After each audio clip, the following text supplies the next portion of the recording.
Olá, salve, salve, muito bom dia, estamos aqui a postos para começar mais uma edição da nossa revista radiofônica que tem informação, prestação de serviço, entretenimento, tudo isso no papo dessa segunda-feira, dia 20 de agosto de 2018. Medida de urgência. Após conflitos entre brasileiros e refugiados venezuelanos, o governo federal vai enviar a Roraima mais de 120 homens da Força Nacional. Voo fatal. A incrível e trágica morte de um paraquedista no interior de São Paulo. Diego Martins caiu em plena rodovia Castelo Branco e foi atropelado por uma carreta. Registro único. O que faz de Bob Wolfenson um dos maiores fotógrafos do Brasil? Você vai descobrir a partir do próximo dia 23, quinta-feira agora, numa exposição aqui em São Paulo. O Bob é o nosso convidado de hoje. Esses são alguns destaques do Morning Show que está apenas começando e você é o nosso convidado especial.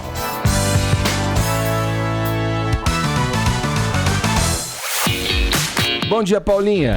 Bom dia, Edgar. Que voz é essa? Uma voz sensual que eu planejei pra essa segunda pra vocês. Esse timbre roquinho, realmente... Tá maravilhoso? É? Não tá bom? Esse timbre Vai roquinho ser assim a semana bem. Inteira, querido. Pegou muito bem. Pega bem pra você. É o que temos pra hoje, vamos lá, E o que Ed. temos de hashtag? Hoje a gente vai prestar um serviço público no Twitter. Com muitas dicas, Edgar. Porque eu não aguento mais ver essas fotos de qualquer jeito que o pessoal posta. Bem zoadas, né? Não é verdade? Muitas vezes. Aquela no contra da luz, você não vê nem a pessoa. É tudo uma sombra. Você não vê esse tipo de foto? Tem um penumbrão foto também, que não às tem vezes. nada a ver, o fim do miojo. Pra que postar isso, gente? Pelo amor de Deus. Olha, a gente tem que ajudar o pessoal, entendeu? Fora de foco, não publica. Tenta outra, entendeu? Vê se o amigo tem uma versão melhor da sua foto. De qualquer jeito, tenho certeza que a gente vai para os assuntos mais comentados do Brasil no Twitter com a hashtag O Segredo da Boa Foto. Dá aquela dica, querido.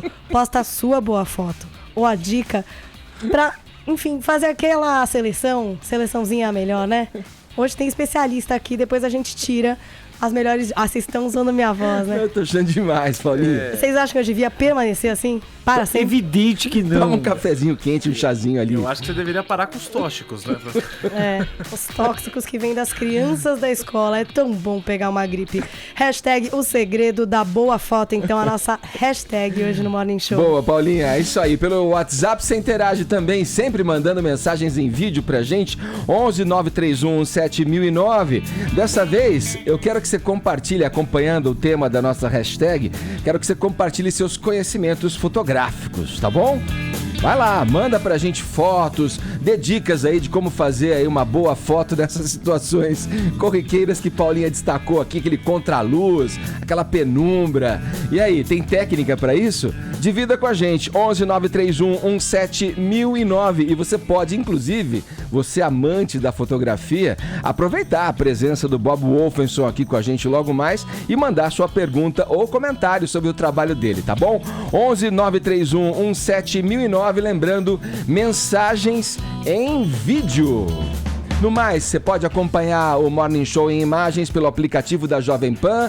Aí você vai conferir tudo o que acontece nesse cubo multicolorido do rádio brasileiro. Tem o nosso portal também, jovempanfm.com.br, nosso canal youtube.com/Morning Show JP, além das mídias sociais. Estamos no Instagram, no Facebook, nossa página do Face, por exemplo, tem um monte de conteúdo extra. Passe por lá, deixe o seu joinha que a gente fica joiado e feliz da vida. Vamos lá, tá abrindo mais uma edição do Morning Show. Você gostou do joiado? Fica joiado. Cuidado, hein? Outra coisa que começa. É verdade, eu lembrei agora de uma tocada. Então, cuidado com esses termos. Tá Cuidado. bom. Vamos lá, vamos em frente. Olha, todos convidados a passarem a próxima hora e meia colados aqui na Pan, porque o Morning Show tá apenas começando. Pá, pá, pá! Que isso? Porra! Vamos lá, abrir o noticiário indo direto a Brasília. Foi lá que integrantes do governo federal, reunidos em caráter de emergência, decidiram enviar a Roraima um contingente de homens da Força de Segurança e voluntários da área da saúde. A medida foi tomada após conflitos entre imigrantes venezuelanos e moradores brasileiros no sábado. José Maria Trindade, o que aconteceu na cidade de Pacaraima e quais os detalhes do plano do governo Temer? Bom dia para você aí na capital federal, Trindade. Pois não, muito bom dia, Edgar. Bom dia a todos.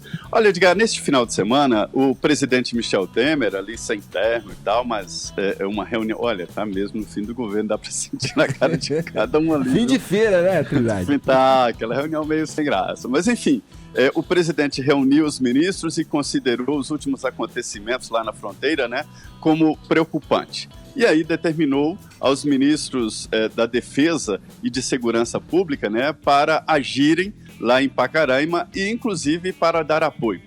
Este é um caso clássico de ausência do Estado e a população toma a legislação e as reações nas mãos e nunca é bom quando isso acontece. O que aconteceu é que venezuelanos teriam roubado um cidadão e aí, revoltados, os habitantes de Pacaraima decidiram agredir os venezuelanos, colocaram fogo lá no acampamento, queimaram documentos deles, que é uma situação muito importante para refugiado, é a documentação, né? E alguns foram embora e também a fronteira foi fechada e é por isso que o fluxo de venezuelanos está se direcionando a outros vizinhos e não o Brasil. Roraima vive um problema sério e o governo federal ainda trava ali uma disputa com o governo, com a governadora de Roraima, exatamente sobre a responsabilidade.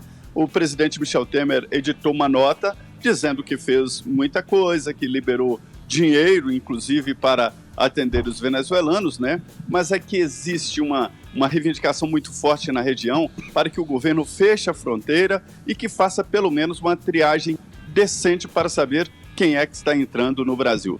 60 integrantes da Força Nacional foram enviados a Roraima, né? E a situação lá está calma, última notícia de que está tranquila, mas os venezuelanos sentiram ali uma reação da sociedade que, como eu disse, né? Quando não há Estado, as pessoas se organizam e de uma maneira temerária.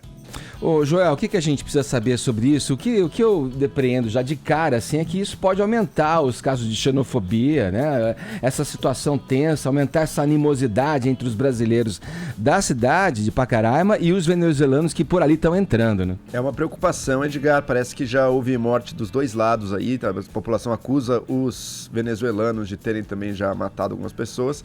E cria isso, né? Um venezuelano comete um crime, todos acabam sendo vistos como parte ali de um problema. As populações se unem nessas divisões nacionalistas, um enfrentando os outros. É uma situação muito complicada, porque você tem muitos refugiados chegando ali já faz um tempo. Eu não acho que a população de Roraima seja muito xenófoba, nada disso, mas é que tem realmente muita gente chegando, exigindo serviços, né? Exigindo recursos. Exato. E a população lá também já passa dificuldades. Então, quer dizer, já tinha pouco e agora, então, a situação se agrava ainda mais. Me parece razoável que o Estado brasileiro faça algum tipo de triagem em quem está entrando. Isso me parece razoável. Não para impedir, não para parar que chegue o fluxo, mas para você saber um pouco quem está chegando e controlar de alguma maneira. Exato. E tá essa briga muito triste entre as diversas instâncias do governo, né? Então, o município, o Estado e governo federal, um dizendo que fez sua parte, que é o outro que tá deixando ali, que não tá fazendo a sua.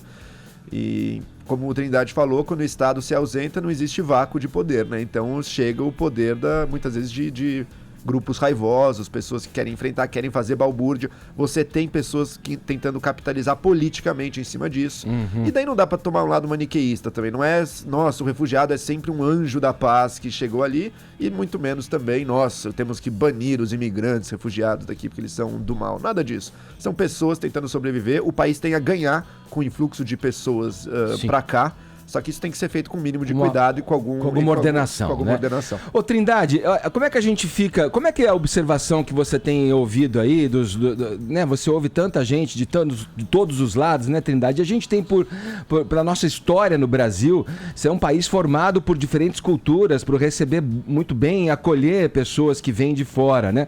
Mas, por outro lado, tem ali uma questão localizada, principalmente e primeiramente, que é das pessoas que estão chegando ali e causam uma demanda. Quer dizer, pessoas que vão ter que se empregar, encontrar ocupações. Isso pode causar alguma animosidade ali entre as pessoas da cidade de Pacaraima, por exemplo, que podem se sentir ameaçadas na questão dos empregos, na questão, né, do atendimento na saúde, por exemplo. Que observação que você traz pra gente aí do que você anda conversando e ouvindo com as pessoas em Brasília, Trindade? Pois é, pessoas que chegam de lá relatam um caos, né? A cidade aumentou enormemente a população, doenças que já estavam extintas no Brasil reaparecem, né? Um surto de sarampo e há um perigo iminente. O comércio se ressente, dizendo que eles chegam, acampam nas ruas e aí você pode imaginar como é que fica, né? A situação não é boa. E provoca, Edgar, um grande debate, que é bem oportuno porque nós estamos no ano eleitoral. É sobre fronteiras. O Brasil tem uma longa tradição de paz, talvez por isso, não cuida bem das nossas fronteiras, são abertas. E o que todo mundo está entendendo é que o Brasil precisa imediatamente definir uma política de fronteiras e proteger o país. E, inclusive, é por ali que entram drogas e armas, né? Então, isso aí provocou um debate forte e oportuno, repito, porque é um ano eleitoral, exatamente sobre as fronteiras. As pessoas dizem que não sabe quem está chegando. Já eu disse bem aí, quem são essas pessoas? É preciso identificar, é preciso encaminhar, e é preciso uma certa triagem. Não pode fechar totalmente a fronteira, mas como está também, fica muito complicado, porque ninguém sabe quem está entrando no Brasil. Às vezes, não sabe nem se são venezuelanos, porque entram pessoas sem documento. Bom dia para todo mundo. Eu queria ser um pouco intruso nesse assunto, porque eu queria pontuar uma coisa também. É evidente, concordo absolutamente com o que o Joel colocou, o Zé Maria Trindade colocou agora, de que o governo não faz a lição de casa. É evidente o descaso do governo federal e do governo estadual com a prefeitura de Pacaraima, que é uma cidadezinha pequena, tem 10 mil habitantes. Mas também a gente não pode só ficar evidenciando a síndrome de vira-lata e chutando os nossos e não colocar culpa em quem está vindo aqui de visita. Se eu sou convidado, Edgar, para ir na sua casa, eu vou chegar lá e vou dar o meu melhor para ser bem recebido. Ah, mas eles são pobres, vai me desculpar, a educação vem de berço e tem que ser do ser humano. Por quê? Você tem uma população de 10 mil habitantes em Pacaraima. Em 2017, os atendimentos por parte do SUS naquela cidadezinha mais do que triplicaram. De janeiro até julho, o primeiro semestre desse ano, os atendimentos com pré-natais a venezuelanas foi muito superior aos atendimentos de toda a população de Pacaraima mesmo. Ou seja, o pessoal vem aqui, faz filho, reproduz, sendo que você está numa situação crítica. Ah, mas quem pediu os caras de terem família? Pô, mas é o momento certo para ter? Agora você tem uma escassez absurda lá de recursos de saúde, você tem escassez de recursos de educação, você tem escassez de alimentos. O pessoal não só faz isso, como está fazendo uma verdadeira baderna. É só colocar no Google, entra no site da BBC, toda a imprensa que está acompanhando a situação, você vai ver, desculpe o termo, a zona que está aquela cidade. E você tem assaltos também. Foi o que culminou no fim de semana a expulsão dos venezuelanos. A população chegou e falou, não, peraí, aí começou a tacar fogo nas coisas deles. Uma expulsão completamente violenta, que eu acho que é um tremendo de um excesso, não apoio, porém mostra o pessoal de saco cheio. Então você tem assaltos aos comércios também, aí você fala, pô, peraí, cara. Não, o problema, Caio, é quando o corte deixa de ser entre, bom, vamos ver quem é criminoso e quem não é, e passa a ser uma coisa apenas com base na nacionalidade. Né? Os venezuelanos são um grande inimigo, assim, ok, isso não é verdade. Eu entendo, não é verdade, mas você tem um caos desde 2016 até agora estabelecido ali na cidade. É o que eu falo, eu não sou a favor de, vamos botar fogo nas coisas dos caras, expulsa a pedra, não é por aí. Aí também é um excesso de um pessoal que não para e não reflete no que está acontecendo e tal. Só que é um caos instalado ali, né? Sua observação final para a gente fechar, Trindade. A coisa pode piorar hoje, por exemplo, há um apagão bancário, né, na Venezuela, que inaugura aí uma nova moeda com base numa criptomoeda, que é uma coisa muito complicada, e muitos venezuelanos estão agora, em vez de virem para o Brasil, indo para os nossos vizinhos. Mas eu acho que precisa identificar e dar um destino, não pode todo mundo ficar só lá em Pacaraima, porque realmente não dá. Obrigado, Trindade, bom trabalho para você, um abraço. Muito bom dia a todos. Ainda sobre a Venezuela, essa segunda-feira marca o início de uma resposta do presidente Nicolás Maduro à inflação do país. Vai ser difícil esse pacote de medidas dar certo, hein, Caio? Vamos falar sobre ele. Afinal de contas, a inflação prevista para esse ano é de nada menos que 1 milhão%. 1 milhão%. E é difícil dar certo Como é que porque você imagina um negócio desse? não é a primeira vez que a gente vê essa medida. O que é? O Nicolás Maduro está propondo, já aliás, está colocando em prática a partir de hoje, uma nova moeda com menos zeros. Ele está riscando os zeros. Dessa vez, 5 zeros da moeda, do Bolívar Forte. Só que esse Bolívar Forte já foi inventado em 2008 pelo antecessor do Nicolás Maduro, o Hugo Chávez, que já tinha feito isso, tinha colocado 3 zeros. Não deu certo, tanto que hoje está entrando a nova moeda, que é o Bolívar Soberano. E aqui no Brasil, no início da década... demais, né? para você que está com a gente pelo YouTube, são essas novas moedas aí. Para quem vive no Brasil, pelo menos dos anos 90 para cá, também não é a primeira vez que se escuta falar nessa medida. A primeira cortou 3 zeros, essas são 5 zeros. Essas são 5. 3 zeros, Hugo Chávez em 2008. Agora 5 zeros a partir de hoje, está entrando em circulação. E na década de 90, 1990, o Joel aqui, nosso economista, não me deixa mentir sozinho, né, Joel? 93. 93? A gente estava apurando aqui qual foi o ano exato que isso aconteceu. Cruzeiro Real, Era né? o Cruzeiro Real. O Brasil cortou 3 zeros também. Medida genial, né? Os preços estão subindo. Vamos tirar zeros. Baixar, Pois né? é, e é exatamente o que o Nicolás Maduro está fazendo lá. Os especialistas falam, olha, essa medida é mais fácil acelerar a hiperinflação, que como você bem lembrou, Edgar, está prevista pelo FMI para esse ano em 1 milhão%, do que desacelerar essa medida. Para se ter uma ideia, para tentar equilibrar as contas, o que eu já palpito, eu não entendo nada de economia, mas eu vou tentar me arriscar aqui e fazer um palpite, não vai dar certo. O Nicolás Com Maduro... essa propaganda inicial já. Fala aí, Elton. Ele puxou o ar... Não, eu ia falar que o Joel é o seu Paulo Guedes. O Joel, meu Paulo Guedes, porque senão eu tenho que entender de tudo, tá ok? Saúde, tá ok? Mas o povo ama você, né? Eu só aconselho. Bom, mas então, dando prosseguimento, o Nicolás Maduro, para tentar equilibrar a conta, ele também está anunciando a partir de sabe-se lá quando, mas junto nesse pacotão aí para tentar barrar a hiperinflação, um aumento de 3.000% nos salários mínimos de lá.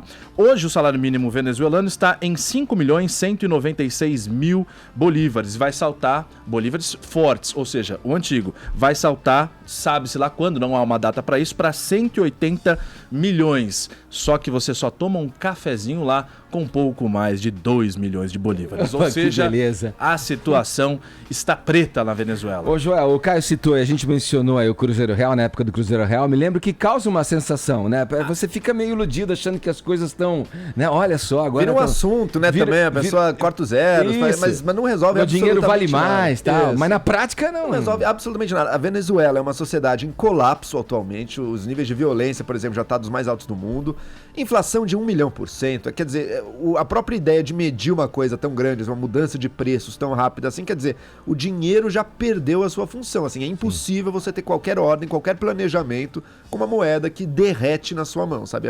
É o colapso final de uma economia e é a causa desse problema que a gente está vendo aqui no Brasil também, né? É por isso, até a população, mais de 1 milhão de pessoas já saiu da Venezuela.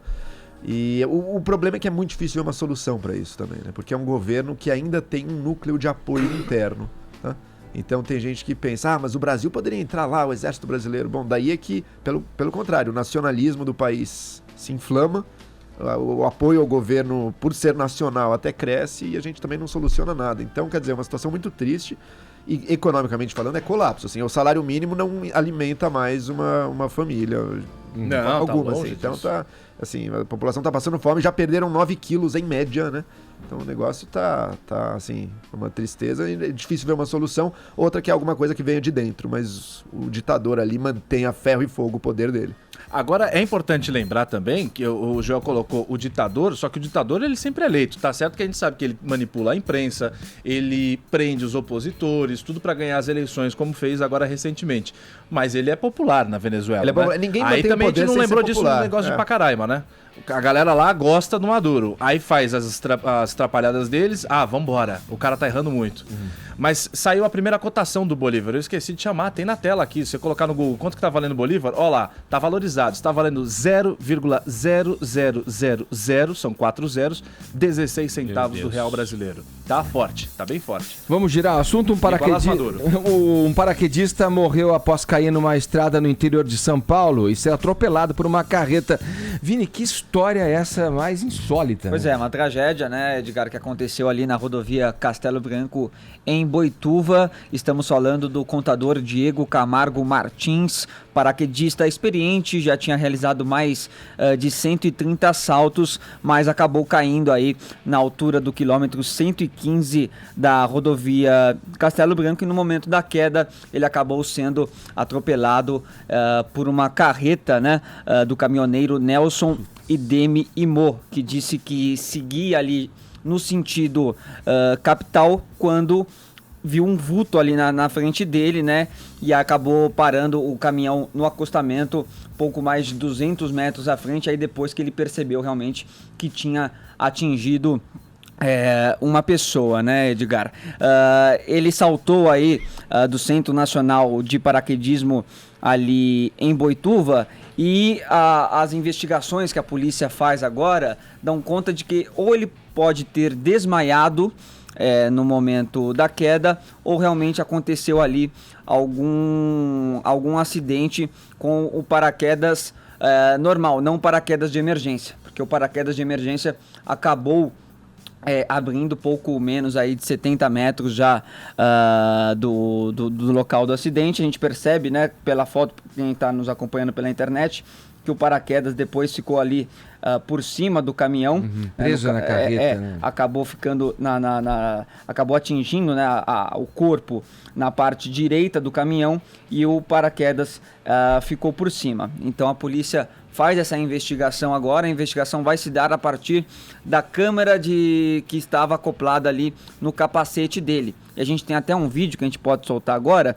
também da câmera do capacete de um outro homem que saltava junto com o Diego Camargo Martins, e mostra que ele vai se distanciando, né, de um primeiro momento bem consciente, mas depois acaba que ele acaba caindo, não consegue abrir o paraquedas dele. A gente não tá com o vídeo agora, acho que tá com algum probleminha, mas aí vai se dar então essas investigações. A polícia ainda estava procurando, né, essa câmera que estava acoplada no capacete dele, para tentar entender realmente o que aconteceu. Ele estava casado há pouco mais de 5 meses, tá? A mulher estava grávida agora. Realmente uma tragédia aí que aconteceu com esse contador, viu, Edgar? E a foto, né? Essa imagem que a gente vê aí é uma imagem, né? O corpo... O cara na frente, estatelado em frente à carreta ali, uma coisa realmente... O corpo acabou afundando ali na carroceria, tanto que a polícia demorou bastante. A pista não teve que ser fechada, mas demorou bastante para retirar o corpo dele aí, que acabou ficando grudado ali na lataria da carreta, viu, Edgar? A Ancine, a Agência Nacional do Cinema, está sendo alvo de uma avalanche de críticas nas redes sociais e nas rodas de cineastas brasileiros. Vamos lá contar pra gente e pros nossos ouvintes esse motivo disso tudo tá acontecendo, Paulinha. O motivo é o tal do edital de fluxo contínuo, que vai distribuir 150 milhões de reais para projetos de longas metragens aqui no Brasil. O que é que acontece? Para definir para quem vai ser dado esse dinheiro, eles estabeleceram um critério, tipo um ranking, né, de nota para os diretores, né? Só que essa nota, ela é baseada só em lançamentos que aconteceram entre 95 e 2016, e é baseada também no desempenho comercial desses filmes, né? Então a gente sabe que tem filmes que têm bilheteria muito boa, né? E outros filmes, os filmes considerados, sei lá, cabeça de arte, que às vezes vão para festivais e são premiados, às vezes não tem uma boa bilheteria no país. Então, isso daí acabaria interferindo na nota dos diretores e dando notas baixas para alguns e muito altas para outros. Aí, o que é que pode acontecer, Edgar? Diretores que ficaram de fora da lista, então não lançaram filmes entre 95 e 2016. Então são pessoas que não estão contempladas com nota. Se não lançou filme nesse tempo, tá fora do mercado, do setor? 95, 2016? Não tá aqui contemplado. 20 Outros anos. diretores reclamam que lançaram e não estão contemplados na lista. Mas tem uns que Alguns já diretores já faleceram. faleceram e estão Acho que na eu ia dizer lista. pro Joel. Como Hector Babenco, por exemplo. E aí, qual que é a matemática que os diretores brasileiros estão entendendo nisso? Que, por exemplo, se um diretor tem uma nota alta, ele vai poder pleitear uma verba mais alta, né? Aí o que é que acontece? A produtora vai lá e pega o cara, não porque ele é bom, porque ele se encaixa, porque quer investir ali e fazer aquele filme, mas porque ele tem a possibilidade de ter uma nota alta e assim conseguir mais grana. E essa nota também vai para produtoras de cinema do país, que muitas não estão nem dentro do edital, então não tem nem notas, né? E aí eles se preocupam que, por exemplo, a Paris e a Downtown, que lançam todos esses filmes blockbusters, também acabem privilegiadas aí, porque tem a nota máxima. Então pega a nota máxima deles, junta com o diretor nota máxima, que é um diretor muito provavelmente num filme que foi bem comercialmente, e aí eles teriam o privilégio de pleitear pelo valor mais alto aí.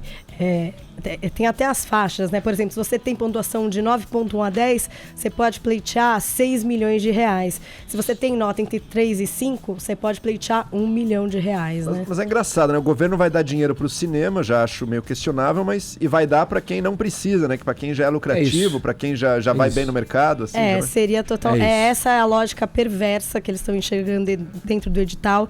Tem também as produtoras de outras regiões que não são do eixo São Paulo-Rio, que vão ter uma parcela muito menor ali de verba do que em outros editais. Então, nesse acho que é 16%.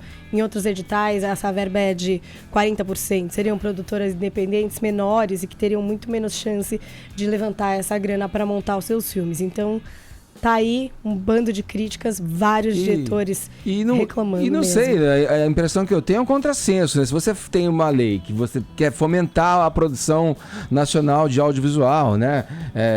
Entre produtoras, e expõe esses produtores em notas, colocando lá CPF, isso pode bloquear também até que chegue trabalho a essas pessoas. E estima-se que esse montante de grana, Paulinha, você falou de 2 produtoras grandes que podem aí centralizar essa grana vinda do governo, pode significar metade, né, da grana desse edital, né? É um contrassenso. Se você quer pulverizar e democratizar a produção do audiovisual brasileiro, ter uma atitude como essa, né? E meio colocar nome de diretor que já morreu, cara. Babenco tá na lista, o Nelson Pereira dos Santos tá na lista. É um contrassenso, não sei. Não, e tem esse efeito, né? Tem gente que já faz um cinema comercial e viável, né? Você vai dar mais dinheiro pra esse? Isso. O outro critério não me pareceu de todo absurdo. Se a pessoa nos últimos 20 anos não fez um filme, até entendi porque que ela não tá na lista, mas por que você vai dar mais dinheiro pra quem já tá ganhando mais dinheiro? Teria que ter algum outro critério ali. Uhum. E o próprio critério da nota é questionável, né? Quem deu essa nota? Isso. Baseada em Em quê? Não, No isso deve quanto existir foi números. mais popular? Desempenho Isso deve existir comercial, números, né? Desempenho comercial você tem números. Isso é uma coisa Mas que você é pode medir estranho, né? objetivamente. Você dar nota para um diretor baseado num critério é uma coisa meio estranha, assim, não sei. Eu dei uma olhada lá, por exemplo, Padilha tem nota 10. Vários diretores comercialmente fabulosos e até com filmes bastante populares têm nota 10, né? Então, Mas sei entre lá. as Mas produtoras- eles são os fodões que conseguiriam dinheiro Isso. em qualquer outra circunstância, Exato. não precisariam de grana do governo e eles emplacam como 10, então eles poderiam conseguir, entendeu? Justo aqueles que podem viver com as próprias pernas, né? Andar com as próprias pernas, Isso. a gente mantém na dependência do dinheirinho estatal ali. Isso é uma pena. E aí, entre as produtoras, 20 apenas no Brasil inteiro. No tamanho do Brasil, só 20 conseguiram essa nota aí, se classificar como uma nota alta. aí. Máxima, O que você não aquece o mercado e não leva a nada, né? Quer dizer, é uma decisão, sei lá, puramente democrática e tendenciosa aí, né? Vamos seguir aqui no Morning Show. Vini, vamos dar uma fofocada agora nesse momento do programa? A gente falou de várias coisas aqui para fechar esse nosso primeiro bloco aqui, olha. O que aconteceu? Conta pra gente com o programa do SBT, o Fofocalizando, Vini. A apresentadora Mara foi escanteada, é isso? A partir de hoje, sem a polêmica Mara Maravilha, né? Que causa bastante ali no Fofocalizando, alguma briga com todo mundo, principalmente com a Lívia Andrade e com o Léo Dias, e a gota d'água foi na semana passada, onde a Mara questionou aí o trabalho do jornalista Léo Dias, que é o responsável ali por levar as informações, por levar as notícias exclusivas do mundo dos famosos, né? Então ele deixa realmente o programa quente, o Léo Dias é fundamental para o programa, e aí passa para os outros ali comentarem, inclusive a Mara, com as suas opiniões polêmicas. Mas o que aconteceu? O Léo deu, na semana passada, Edgar, uma notícia de que o cachorro do cantor Belo, teria mordido a mãe da Graciane Barbosa, mulher do Belo, e teria ido para a UTI. Diga, olha que Caio. Fundamental pro programa. E vocês discutindo Venezuela? Olha lá. Exatamente. Você vai ficar sem essa informação? A Maxi Uma informação fundamental. Uma informação fundamental. Mas que faz parte, o perfil do programa é esse. Só que minutos depois, durante o programa, o Léo Dias ligou para o Belo e o Belo falou: Léo, pelo amor de Deus, a notícia não tem cabimento nenhum, isso não aconteceu, é mentira. Pela confiança que o Léo tem com o Belo, considera o Belo um cara ali que é realmente uma fonte, ele chegou no ar e falou: gente, ó, quero corrigir uma informação, eu tinha dito que o cachorro do Belo tinha mordido a mãe da Graciane, mas isso não é verdade, então até como responsabilidade aqui, eu quero desmentir. Precisamos investigar isso melhor, pessoal, isso tem que ser Calma, vamos lá. Aí a Lívia Andrade disse o seguinte: ó, parabéns, Léo, é isso daí, jornalista tem que ser assim mesmo, você deu a informação, mas estava errada, agora checou, veio aqui e desmentiu. A Mara já não gostou, a Mara falou o que o Joel acabou de dizer aqui, falou: não, gente, peraí, tudo bem, desmentiu, mas tem que ter responsabilidade. O jornalista tem que checar antes de dar uma informação como essa. Porque depois pode ter algumas consequências. O Brasil não aguenta mais isso. Mas isso... Uma mordida que não aconteceu. Mas, Vini, isso não era da tônica do programa? Eu sempre achei que era meio de propósito. Meio armação? Não, mas eu acho que acabou depois passando um pouquinho do limite. Acho que ele levou pros bastidores. Já diziam que o clima estava um pouco insustentável. Inclusive o público do programa já não estava gostando mais de tanto barraco, de tanto bate-boca entre eles. E aí o que acontece? Para piorar a situação, no dia seguinte o Léo Dias vem e confirma que ele estava certo. Que realmente o cachorro do Belo tinha mordido não a mãe da Graciane, mas a mãe dele. E que a mãe do Belo foi parar na UTI. Nossa, na UTI? Historinha. E foi parar na UTI. Inclusive o cachorro do Belo já tinha mordido ele também. Mas qual que é o cachorro do Belo? Não sei, segura esse cachorro aí, Belo. É curioso o Belo na primeira conversa já não ter esclarecido isso. Exato. Não foi a mãe dela, aí foi a Aí o Léo Dias pegou e falou assim: olha, eu não sei porque que o Belo mentiu, pra mim é uma decepção. Nós éramos aqui amigos, compartilhava informações que ele mesmo me passava. Não sei por que ele fez isso. Dizem até que foi a Graciane que mandou ele desmentir essa informação. Mas tá aí, eu confio nas minhas fontes. Quando meu celular aqui toca, eu sei que é confiável e por isso que eu dei no ar. Então tem que ter esse compromisso e a gente tem que trabalhar em equipe aqui. Tem que ser um time mais unido. E aí a Mara acabou se incomodando. Vamos ouvir esse trechinho específico, Edgar? Porque aí foi aí que a Mara acabou sentindo um pouquinho da cutucada do Léo Dias. O que eu falo pra Mara é o seguinte, Mara, é que somos um time, Mara. Isso. Nós somos um time e a gente tem que sempre defender um ao outro. Claro. Tem tanta gente atacando a gente, Mara. Verdade. Tanta gente de fora atacando a gente que nós temos que nos unir. Lembre sempre Léo, disso. No dia que Mama, você tiver, tem muita coisa boa hoje no programa. Você tem que ficar com a gente. Um vídeo meu falando mal, você manda pra mim, porque eu vou ser a primeira a me corrigir. No dia que você tiver uma entrevista não, ou um Mara, vídeo ou falando desconfiar mal, do meu aí trabalho. você manda pra mim. Sabe por quê? Não, Mara. Não, Mara. Mara, não. Sabe o que é? É duvidar. O que eu tenho de mais precioso é a minha palavra e o meu trabalho. Não dá pra desconfiar do que eu tô falando aqui. Não, é isso. Então é isso, quando eu falar alguma coisa que vocês respeitem também, tá? Porque é desconfiado. Vamos ficar unidos, meu Paulinho, a Caio, é pra ficar unido aqui. Nós podem brigar, mas trabalhamos em equipe, mas realmente... Vocês estão zoando, mas esse programa dá uma audiência fenomenal. Tá. Então, mas tinha caído um pouquinho... Por causa das brigas? Por causa das brigas. Por incrível que pareça. Foi o que acabou aumentando a audiência do programa, mas acho que depois passou tanto do limite que o público se incomodou, tanto que o SBT começou a receber cartas pra saída da Mara, os próprios funcionários ali nos bastidores e também quem faz parte do programa também havia pedido a saída dela, e aí num comum acordo com o diretor da atração, eles acabaram afastando a Mara Maravilha, que continua como funcionária do SBT. Inclusive ontem ela estava lá no Silvio Santos no Jogo dos Pontinhos normalmente e espera agora uma nova atração para ela poder continuar com a sua língua bem ácida, que é a marca de Mara Maravilha. Ah, sim, podemos ir pra frente então agora. Olha só, você já assinou o nosso canal no YouTube? Já são mais de 200 mil inscritos, mas ainda falta a tua assinatura. Vai lá, é o youtube.com/morningshowjp, clique na sinetinha, que aí você vai ficar sabendo quando a nossa transmissão começa, a nossa transmissão ao vivo, embora né, você já possa né, ter essa informação, porque o nosso programa é todo dia às 10 da manhã aqui pela Jovem Pan. 10 horas 36 minutos, horário de Brasília. Jovem Pan Morning Show. Jovem Pan Morning Show. Se uma imagem vale mais que 1000 palavras, uma exposição fotográfica aqui em São Paulo vai levar ao público um total de 230 mil delas.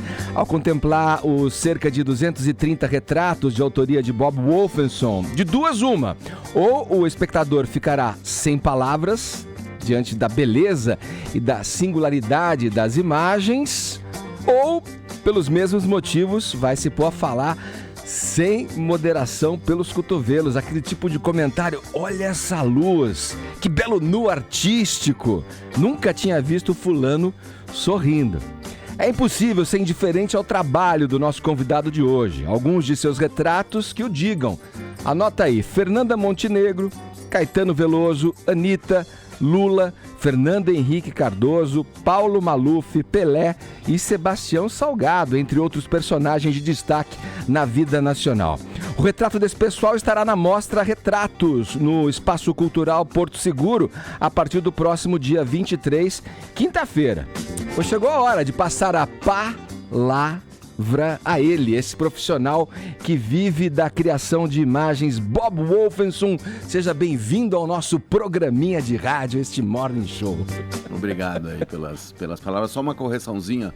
A exposição fica a partir do dia 24. 23 é o quê? Os convidados, o lançamento. A gente dá esses detalhes e passa direitinho no serviço ao final do nosso papo. Bob, queria começar com ouvindo a tua definição ou a sua explicação particular para essa frase que a gente conhece, que está aqui no texto de abertura, que uma imagem vale mais que 1000 palavras. Vale mesmo e por que, na tua visão?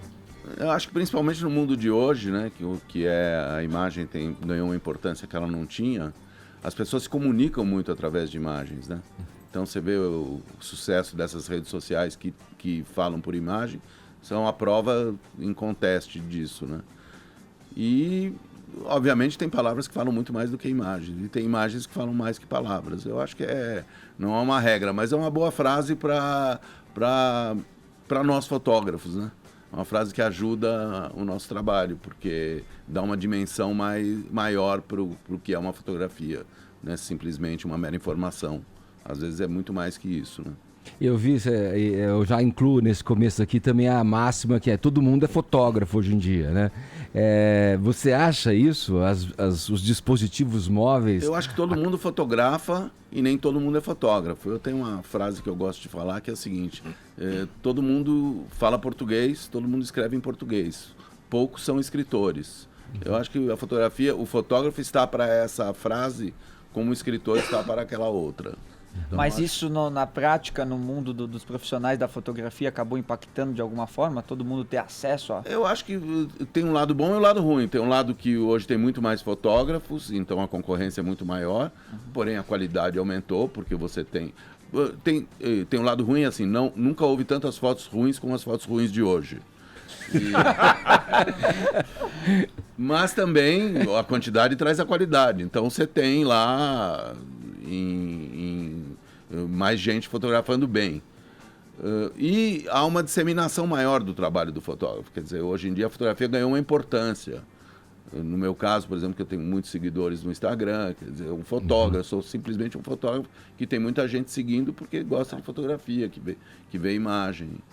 Como é que o retrato se insere, né? Esse gênero fotográfico se insere na tua fotografia, né? Imagina, você está falando de uma exposição tua de retratos, né? Eu assim, advogo a ideia de transitar por várias disciplinas da fotografia. Eu sou fotógrafo de retrato, sou fotógrafo de moda, fui muito tempo fotógrafo de nus da Playboy, faço publicidade, tenho os meus projetos pessoais. Então o retrato é uma das facetas do meu trabalho. E essa exposição propriamente dita, ela é um resumo de uma atividade profissional.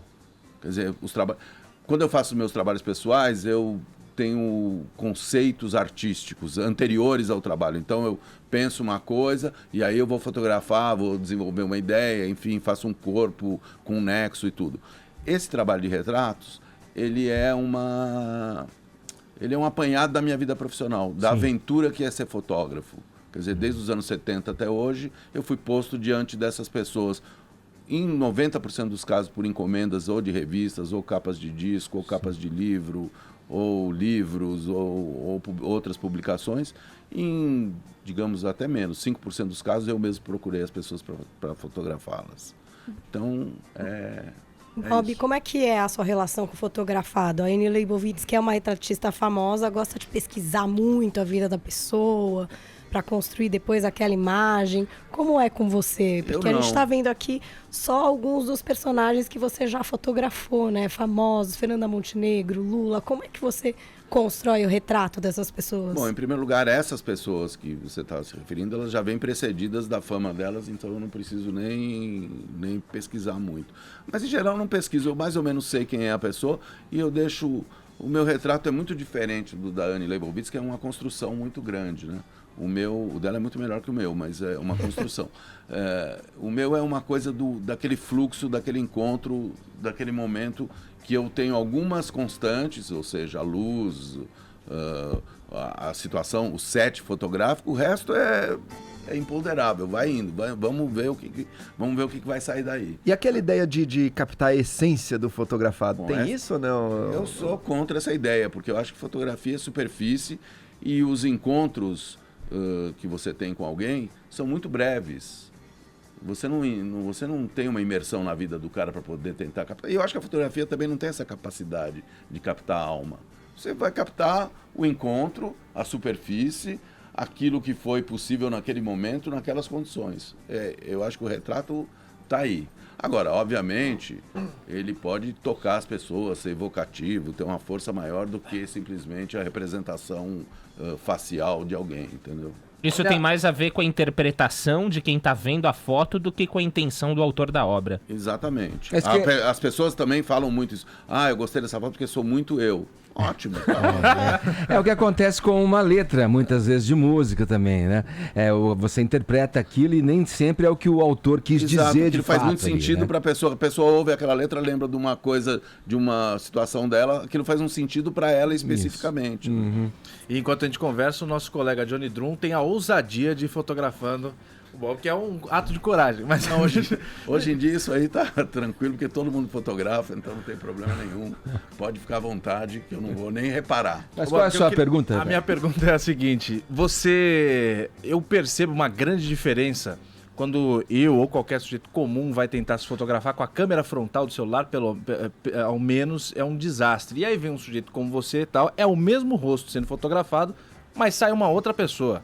É uma foto profissional, o sujeito parece um príncipe, uma princesa e tal, e na câmera frontal é bem diferente. Já me explicaram que é porque é grande angular a lente. Qual que é a diferença? Grande angular, a lente por que do a lente fica com os redondos? O que rola? As lentes dos celulares são grande angulares, então elas dão você não tem essa proximidade que uma lente... você pode até adaptar uma lente melhor no celular, existem esses processos aí. Mas, obviamente, grande angular... Agora, tem um estilo. Anos 70, se fotografava muito de grande angular, de baixo para cima. Até na minha exposição vai ter muita coisa assim, que eu fiz nos anos 70. Que eu fotografava de grande angular, as pessoas de baixo para cima, distorcidas. Era o espírito da época, né? Uhum.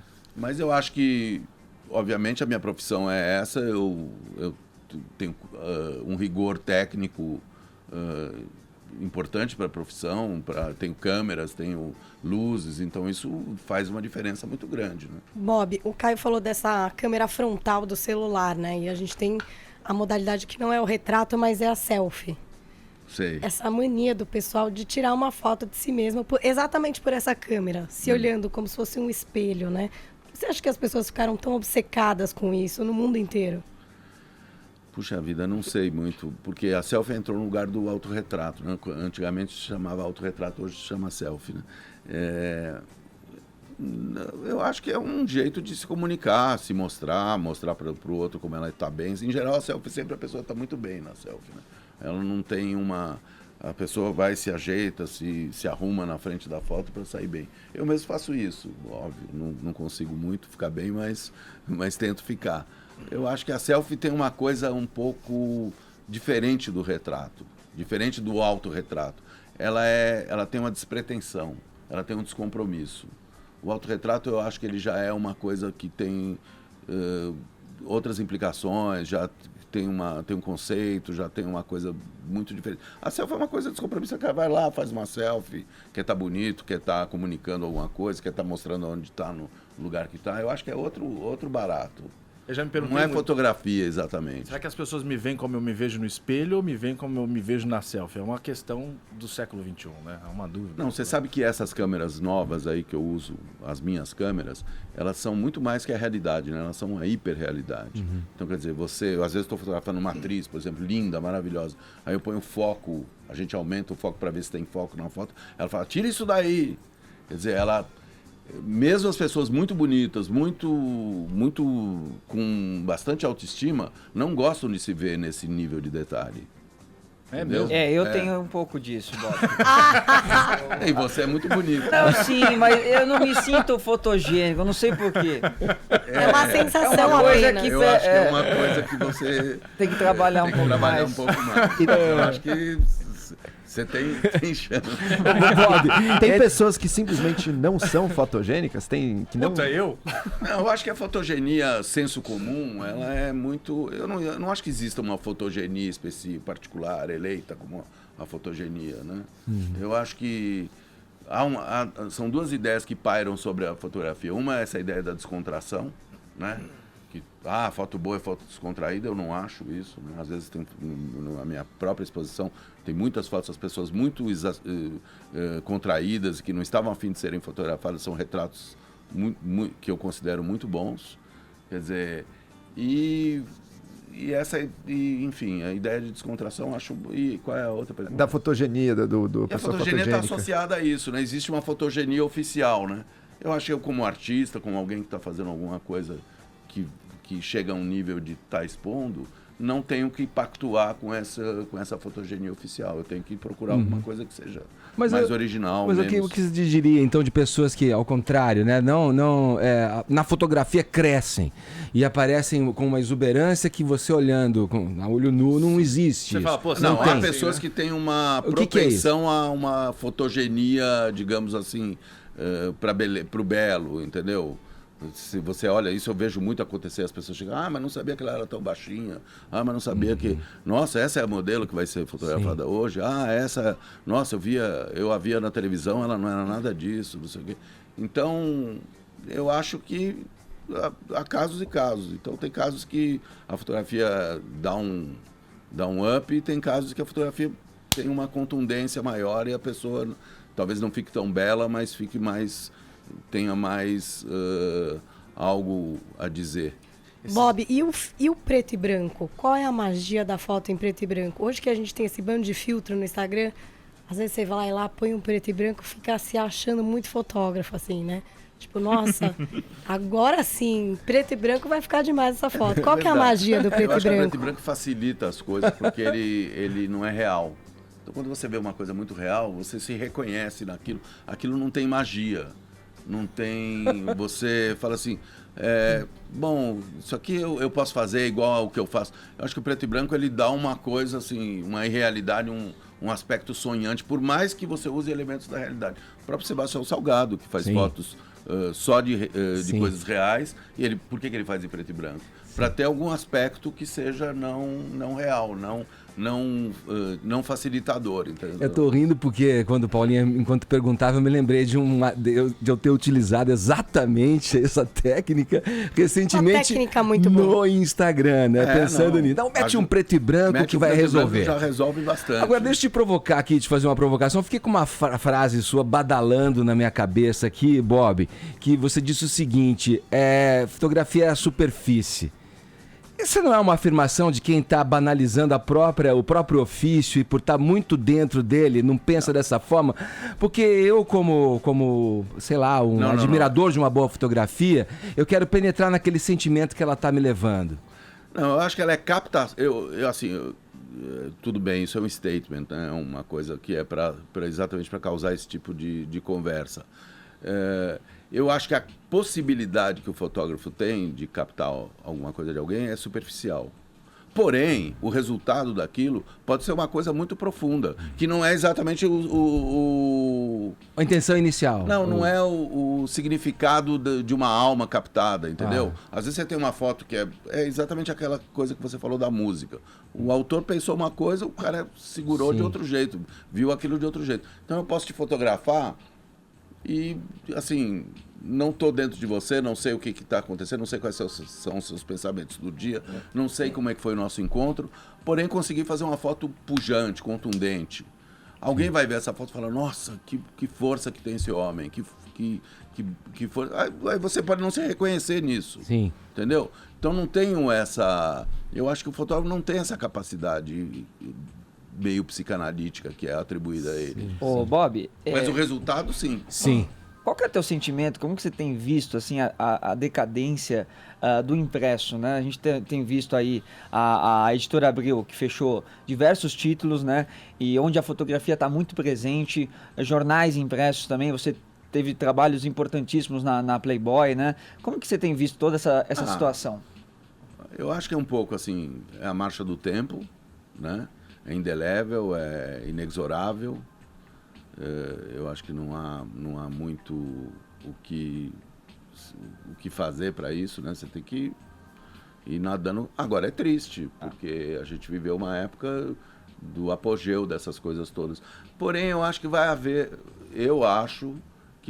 já está havendo nos grandes centros, uma voltinha para trás, o impresso vai ficar uma coisa meio de nicho, assim. Sim. As revistas vão vender menos, mas vão ter mais publicações do que tinham, o que já está acontecendo na Europa e nos Estados Unidos. Tem uma série de publicações pequenas, nanicas, de 10 mil exemplares, 5 mil exemplares. Então, assim, é uma coisa enorme. E os livros, sempre vai ter um lugar para os impressos. Agora, não vai ser mais do que era, realmente. Ô, Bob, você vai ter que achar uma saída, o fotógrafo vai ter que achar. O que aconteceu em particular com a Editora Abril? Você que a conhece, no mínimo, razoavelmente bem. Eu comecei na Editora Abril com 15 anos de idade. Lá se vão 40, 50 anos, quase.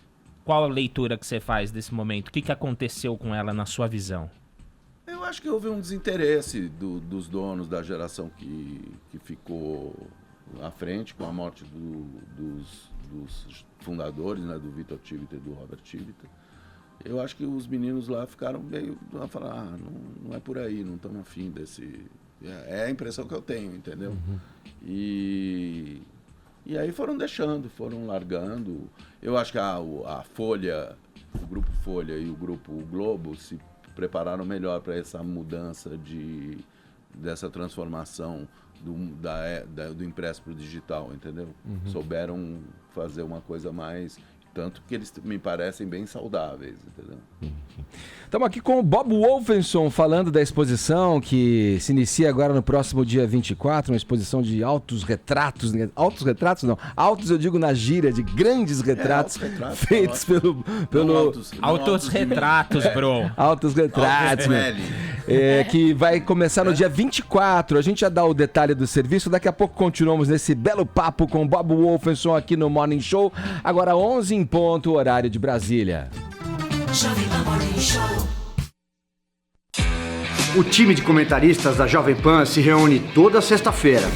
90 minutos de debate sobre as eleições. Vamos discutir, explicar e analisar o noticiário político para ajudar você a entender essa disputa. Essa é uma das mais, se não for a mais importante eleição da história republicana brasileira. Toda sexta-feira, às 4h, ao vivo, na Jovem Pan e no nosso canal no YouTube. Pra cima deles.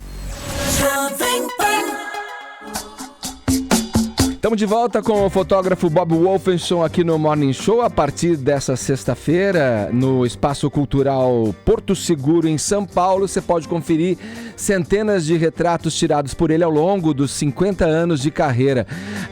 Bob, a gente está usando aqui o Twitter, né? Uma hashtag, está usando no Twitter uma hashtag aí que tem a ver com o teu trabalho e tal, que é a seguinte, hashtag o segredo da boa foto. Como é que tá aí? Chegaram dicas incríveis, Paulinha. Muitas dicas.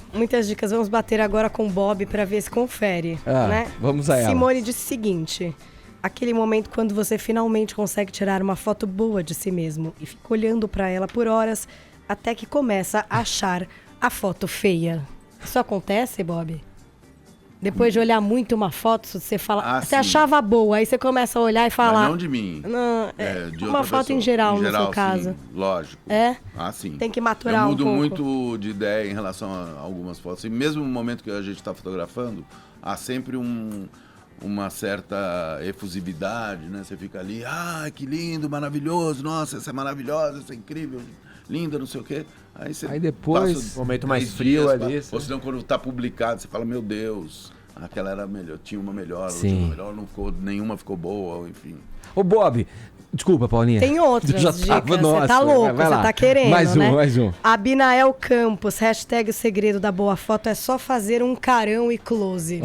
Muitos usam essa técnica. Vou somar aqui com a da Isabel, hashtag segredo da boa foto, aquele povo que tira a foto de cima para baixo para não mostrar a papada do pescoço e que também está gordo. Eu faço isso. Acho que funciona muito. Funciona, Bob?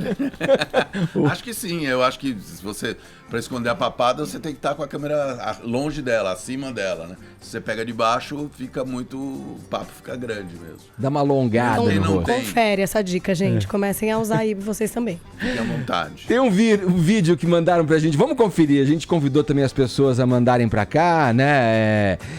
Comentários, né? Até perguntas, se fosse o caso, pro nosso convidado hoje, Bob Wolfenson. Vamos ver o que mandaram pra gente. Murilo, vai lá. Olá, turma boa do Morning Show. Olá. Sou Renilson, de Natal, Rio Grande do Norte. Paulinha, vamos tomar aquele chazinho de alho com limão. E aí vai ficar zerada. Bom, vamos fazer uma pergunta aí para o meu amigo especialista que vai estar hoje na bancada sobre esses novos celulares com câmera dupla, com foco e desfoque, se realmente faz aquele efeito de câmera profissional, se dá para fazer umas fotos legais, né?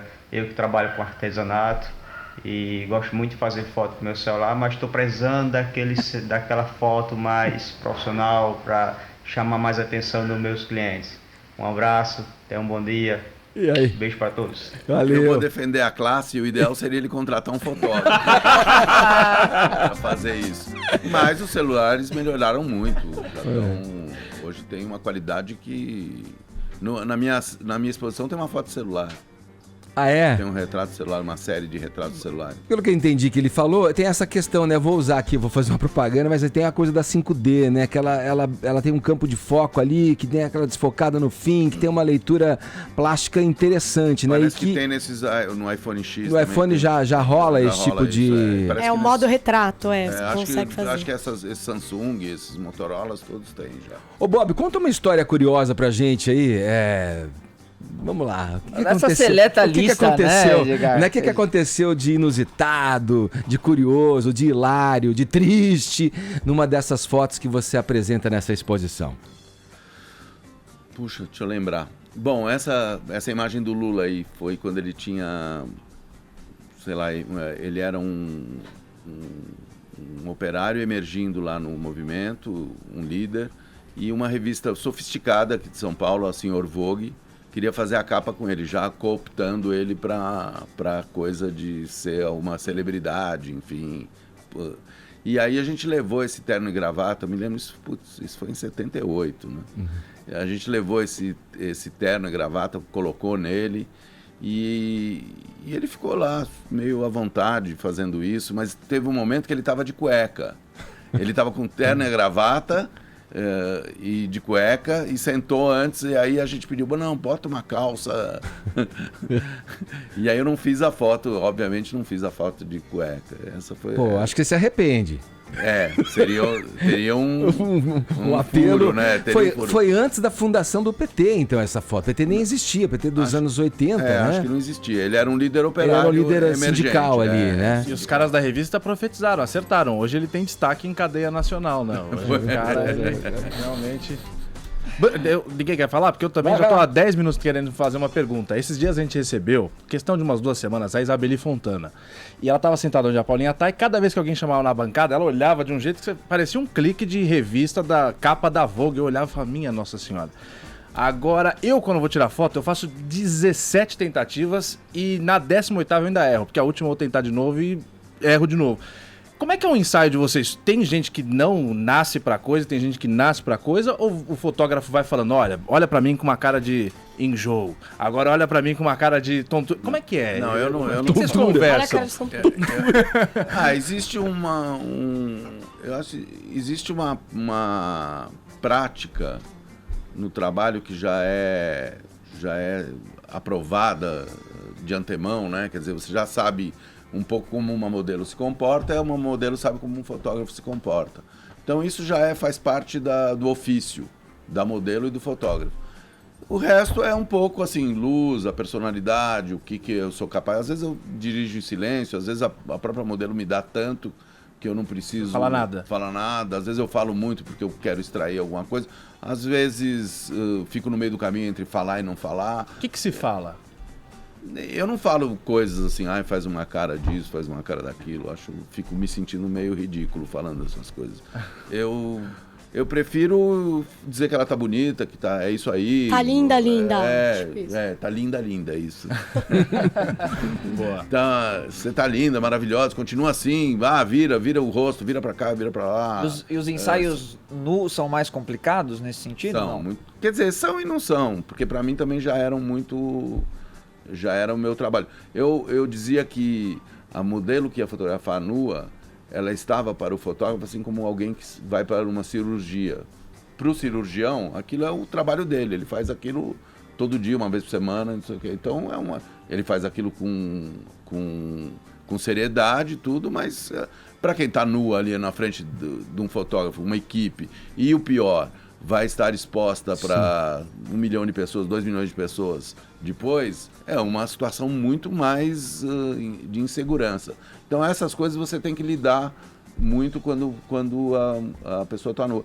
Mas tem mulheres, a própria Nanda Costa, quando a gente fez o trabalho, você era o diretor da revista, editor da revista, ela foi muito tranquila. Esta foto aí que vocês estão mostrando aí, tinha mais ou menos, vendo essa foto, umas 100 pessoas. Cara, e ela chega, a pessoa... Tirou a roupa, e aí ela fala assim, a gente tava em Cuba, ela falou, ainda bem que eu não entendo nada, porque os caras estavam falando um monte de barbaridades pra ela. E a gente não entendia nada mesmo, porque é um dialeto quase, né? Sim. Quando o cara tá xingando ou falando qualquer coisa. 100 pessoas e locais, né? Não locais, é que era a produção, não. Não, a produção da gente, em geral, a pessoa, em relação à produção, fica tranquila. Ô, Bob, nesse ensaio aí, hoje em dia, quando a gente tá discutindo política, coxinhas e mortadelas, como dizem, ficam brigando, um fica mandando um pra Miami e o outro manda o outro pra Cuba. Que Cuba que você encontrou nesse momento aí, em termos de política e a organização da sociedade? Olha, eu acho que um país muito pobre, porém com algumas coisas que dão inveja aos brasileiros. Assim, educação todo mundo tem, criminalidade zero, muito baixa, um sentido de solidariedade muito grande, enfim. Agora, realmente uma pobreza aviltante também, né? Muito... Para você ver que pobreza não é só a pobreza que é causa de violência, né? Eu acho que a Cuba é um exemplo disso. Algum político, desculpa, Edgar, algum político aqui no Brasil, o Bob, já pediu para você trabalhar em campanha, fazer retratos para serem divulgados nesse sentido? Sim, muitos. Qual foi tua resposta e o porquê? Eu, na minha própria exposição, tem várias fotos de políticos, né? Que uns foram para campanha, outros foram encomendas de jornal, outros foram encomendas de revista. E quando enfim, é um trabalho profissional. É isso que eu digo, esse meu trabalho, ele é um resumo de uma atividade profissional de 40, 50 anos. Eu não agi ideologicamente nele, entendeu? Eu tenho meus princípios, minha ideologia e tudo, mas o sujeito me chamou, se não for um cara que eu acho que é odioso, eu faço. Ô Bob, ainda nesse assunto que o Arcon trouxe pra gente, tem essa discussão sobre como e quanto você pode interferir numa fotografia, né?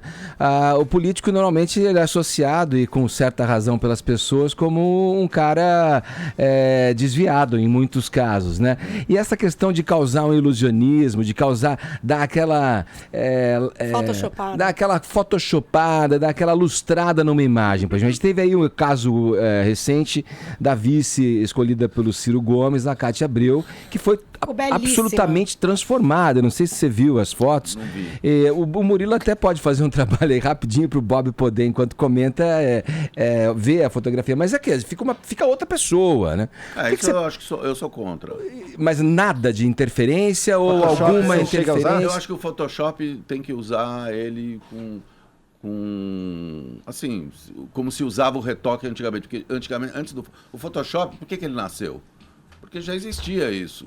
Só que era mecânico. Uma intenção de dar uma já maquiada existia o retoque mecânico. Se fazia com gilete, com lápis, com... Eu comecei a trabalhar, os fotógrafos faziam isso. Os grandes fotógrafos... Vai dar uma olhada. Realmente. Ficou belíssima, né? Eu nem sabia, eu não conhecia a cara dela antes. Sim. E nem depois, enfim, estou conhecendo agora. Exato. Não, realmente. O real e o virtual. Isso é um absurdo. É muito, um exagero. É uma enganação. Uma enganação, isso. Por isso que eu tentei trollar a imagem do político de uma maneira geral. Agora, se você vai melhorar um pouquinho, tirar uma pinta, tirar isso, tirar aquilo, fazer o que o retoque antigo fazia. O problema do Photoshop é que ele virou essa coisa indiscriminada, entendeu? E teve um momento, agora eu acho que as publicações também estão voltando para trás, mas teve um momento que as pessoas pareciam umas bonecas. Isso, umbigo no seio, né? Ia pro seio. Todo mundo embonecado, com aquela cara lisa. Sim. Parecia que a pessoa não tinha vivido, não era uma pessoa, né? Exato. E o outro lado, Bob, e o lado dos paparazzi, como que você vê o trabalho desses profissionais? Esses dias a gente falou aqui, uma foto do Cauã Raymond, né, na sacada dele meditando nu, e o cara usou até um drone para poder tirar uma foto dele. Sabrina Sato também, Sabrina Sato. Como que você vê o trabalho desses profissionais? É uma profissão, eu acho legal, eu acho que tem mercado para isso, eles vivem disso. Eu acho que o cara, quando ele é uma celebridade, ele sabe que ele vai ter esse preço a pagar e vai lidar com isso. Vai ter que lidar com isso. Vai brigar, vai dar porrada em paparazzi, vai... Mas você acha que tá dentro do jogo? O cara pode fazer tudo? Eu acho que tá dentro do jogo. Você já fez alguma coisa parecida? Não, na minha exposição tem uma sessão paparazzi. Mas a minha é pro bem, entendeu? São pessoas que eu vi na rua, assim, fotografei o Charlie Chaplin, fotografei a Sophia Loren, a Yoko Ono, a Sienna Miller, o Woody Allen, tudo gente que eu vi, assim, quer dizer, eu não estava pegando eles com amante ou numa situação constrangedora. Era sempre ou no meio da rua, coisa que eu vi, eu estava com a câmera, eu fotografei. E como é que fica a questão do direito aí, Bob? Paparazzi não tem essa. Não tem essa, você faz, tá no público, você não precisa... Fala, Joel. E, Bob, as suas fotos transitam muito entre uma coisa mais comercial às vezes, mas também muitas trazem uma evocação, sei lá, artística até. Como é que você vê essa distinção, assim? Existe foto de arte, foto de revista comercial e são mundos à parte ou não? Eu acho que as fotografias, quando elas são potentes e poderosas, elas transcendem as questões comerciais. Então elas saem do momento em que elas foram feitas por encomenda, e que estavam ali a serviço de alguma coisa, e vão parar numa outra... Por exemplo, você vê muito hoje fotos de moda feitas nos anos 80, 90, 2000, nas paredes dos museus do mundo. Quer dizer, naquele momento em que elas foram feitas, elas eram fotos de moda. Depois elas passaram a ser crônica de uma época, coisas que tinham outro tipo de função, né? Então acho que é um pouco isso. Eu acho que quanto mais você colar o trabalho comercial às questões artísticas, mais possibilidade dele sobreviver tem uma possibilidade muito maior dele sobreviver a isso. Legal. E a foto que você ainda não tirou, só pra fechar? É exatamente o que eu ia fazer, tá? Nossa, amigo. Uma que você lamentou não ter feito, aquela que você... Coincidência. Puxa vida. Eu às vezes vejo umas pessoas, puxa, esse aí eu nunca fotografei, já morreu, enfim. Deixa eu lembrar alguém. Porque eu tive muito acesso, nos anos 70, eu poderia ter fotografado muita gente que, enfim, a Lígia Clark, Lígia Pape, os grandes artistas plásticos brasileiros, Sérgio Camargo, enfim. E eu não, enfim, não me interessava, acabei não tendo. Assim como agora, provavelmente, tem alguma coisa em andamento que eu não estou vendo e que eu não estou fotografando, entendeu? Vou te cantar uma bola. Vinícius Moura tá aí, meu. É sucesso. Pois é. Bob Wolfenson, a exposição Retratos de Bob Wolfenson fica no Espaço Cultural Porto Seguro até o dia 9 de dezembro. Abre ao público agora dia 24, tem a abertura, né, do lançamento da exposição no dia 23, a partir das 19 horas. Mais para o público, dia 24 de agosto, a partir de 24 de agosto até o dia 9 de dezembro. A visitação pode ser feita de terça a sábado, das 10 da manhã às 19 horas, domingos e feriados, das 10 às 17 horas. A entrada é franca, a entrada é gratuita. Obrigado, Bob, um prazer falar com você, te receber aqui no Morning Show, viu? Obrigado, Edgar. Valeu, é isso aí. Agora, 11 horas 22 minutos, horário de Brasília. Jovem Pan Morning Show. Jovem Pan Morning Show.